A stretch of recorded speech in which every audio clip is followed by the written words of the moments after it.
नमस्कार, श्री स्वामी समर्थ सगळ्यांना. तर आज आपण बनवणार आहे शेवग्याच्या शेंगाची आमटी.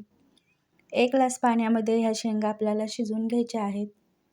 थोडीशी हळद आणि थोडंसं मीठ घालायचं आहे. एकच शिट्टी देऊन घ्यायची आहे, जास्ती शिजवायच्या नाहीत ह्या शेंगा. शेंगा आता आपल्या शिजलेल्या आहेत, तर आता फोडणी देऊन घेऊया.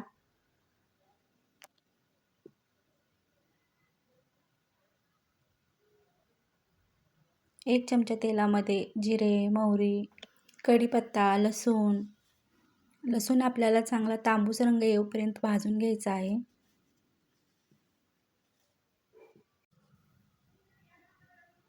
लसूण चांगला भाजला की यामध्ये घालायचं आहे लाल तिखट,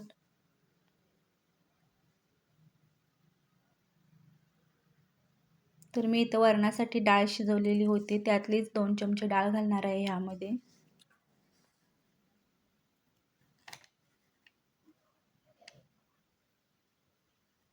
मसाला घालायचा आहे. धनेपूड, जिरेपूड, थोडंसं काळं मीठ. काळ्या मिठामुळे खूप छान चव येते आमटीला.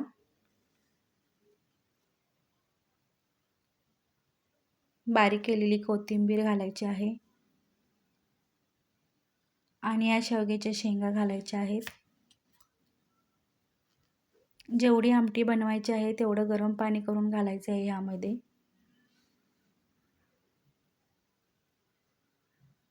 थोडासा गूळ आणि थोडीशी चिंच घालूया. चिंच आणि गूळ घातल्यामुळे थोडंसं आंबट, गोड, तिखट अशी खूप छान होते आमटी. नक्की करून बघा, खूप छान झालती आमटी.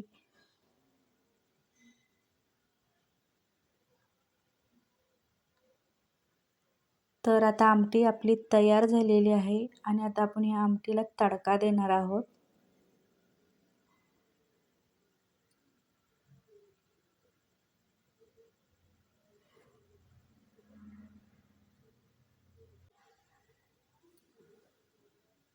तर 1 चमचा तेलामध्ये जिरे, लसूण, सुकलेल्या 2-3 लाल मिरच्या, थोडंसं हिंग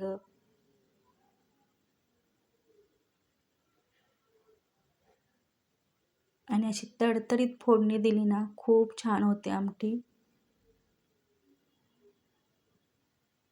तर वरतून थोडीशी आपण कोथिंबीर घालणार आहोत. तरी ही आमटी गरम गरम भातासोबत किंवा भाकरीसोबत खूप छान लागते. नक्की करून बघा आणि कसा वाटला व्हिडिओ तुम्हाला नक्की सांगा आणि आवडल्यास लाईक आणि सबस्क्राईब करायला विसरू नका.